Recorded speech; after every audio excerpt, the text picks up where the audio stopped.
Ahoy, ladies and gentlemen, and welcome back to Screamingpirate EDC. Today we're doing another Plunder plank. If you have not been here before, that's where I either plunder a knife into the collection or does it walk the plank. Now, before I get into the knife that we're going to be reviewing today, I want to go over my EDC. It has been requested that I show that to you guys more often. So first up is the Give Me Coffee or Give Me Death mug. I really do like this one. After that, my watch is going to be the Omega Aquaterra sporting the Artem strap. That's a navy blue strap. Really do love this one. For the knife is going to be the Winter Blade Co. Mirage. Did a full review on this. Really do like this knife. Very, very cool magnetic assisted knife. And then finally is going to be the 52 Graves Data Crew Death Cookie. Really do love Death Cookies. Really, really cool. All that is out of the way. What knife are we taking a look at? Well, it is going to be the Arcane Design Creature. I was very fortunate to get this in early before the drop on the 4th to take a look and give you guys a review. I know that Tri-State EDC and Jim Skelton also got some in, so definitely check theirs out as well. So without any further ado, let's go ahead and get into the review of the creature. All right, guys, so the creature. Really, before we even get started, I love the names that Isreal comes up with for all of his knives.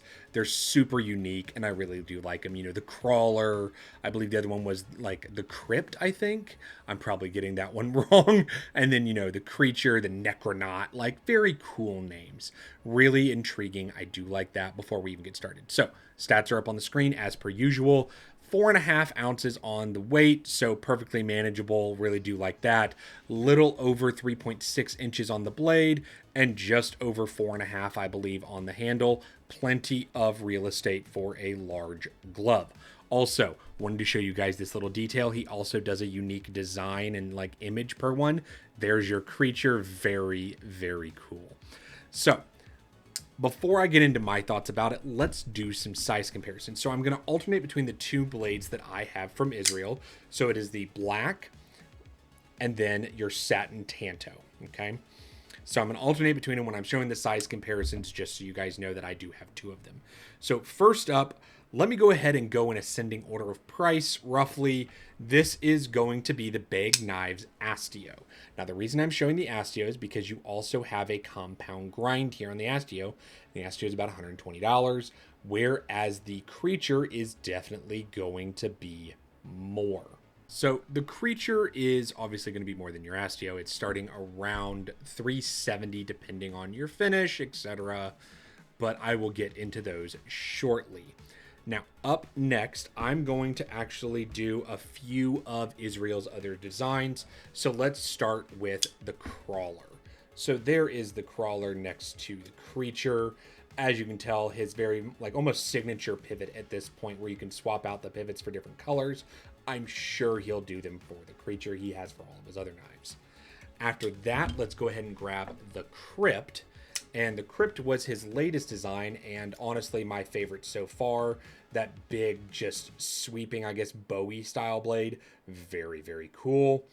And then let's go ahead and grab another one that is relatively new to market, and a lot of people haven't done a review on it yet either. This is going to be the Arcform Theory. So also a design out of a company, and very, very cool, kind of that futuristic styling. And then after that, I'm going to grab the Vero Thin Impulse, or the Thin Pulse, to kind of see, you guys can see next to a popular design as well. People really do like their Veros. And then finally, I'm going to grab another Tanto from a very popular design, and that is going to be from Chavez. I believe this is the Liberation, guys. So there you go, two Tantos, two compound grind Tantos next to each other. All right, got some size comparisons out of the way. Time to talk a little bit more about the Creature. So I clearly have two variations here. Now, your variations from the website, if you can see them, are going to be either satin or DLC blade. There's also a combo satin and DLC. And then your handles can be like a stonewash or DLC, or, you know, all those variations is what you're looking at. Very interesting. Your Tanto is going to be a compound grind, and your drop point will not. Now, obviously, prices are going to vary depending on which configuration you get. Overall, really, really like the options available. I'll try to have all of them up as we're going over these. So, my thoughts on the knife. Let's go ahead and start at the tail. I like this clip. I like that there's no screw showing this clip. It is on the other side, so it comes all the way through and helps secure the backspacer as well.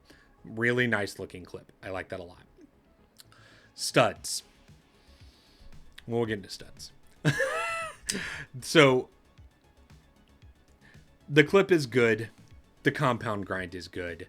The design overall, I like. Very nice. I like that it is a good detent here. Very snappy. Studs work very well. Nice. So that's my good. As far as my bad, I don't like the studs. I don't like the design of them, more specifically. They're smooth.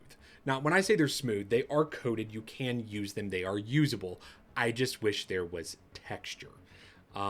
I don't really like a non-textured stud, but that is obviously a preference. That is why I'm putting it under bad and not ugly, guys.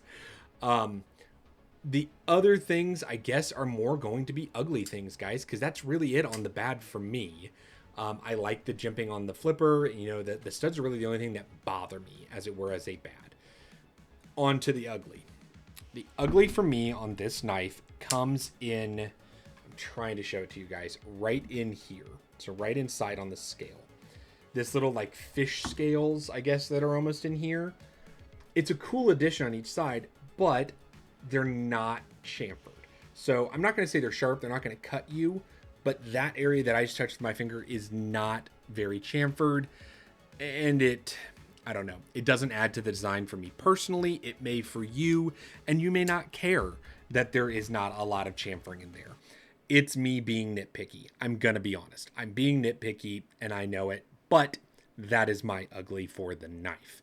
Now, that's nothing considering some of the knives that I've kind of crapped on. The detent's good. I've not had any lock stick whatsoever. Nice, crisp, clean, easy in and out of the pocket. And the design is definitely a little bit aggressive, but very futuristic, like Isreal's that everyone has come to know him for, guys. Overall, it is a good design. I do like that. If I had to make changes, the chamfering there on like the fish scale, like inside, and the studs would be my change. But overall, it is good. My personal preference, though, as far as the one of them, guys, is either a satin. You guys know I'm a sucker for grind lines. Definitely the Tanto with the compound grind. But I love the two-tone, guys. The two-tone is killer. I'm really, really enjoying kind of like a tuxedo look on my knives right now. Very cool. So, overall, plunder or plank? I think this one's going to be a plunder. Specifically in the two-tone for me. I like it in hand. It feels good. It cuts well. I've had no issues whatsoever. This hollow grind on the Tanto is beautiful. And it just kind of accentuates just everything that Isreal does. And I like his designs. Overall, very, very good. Let me know what you think about the creature. And will you be picking one up on the 4th?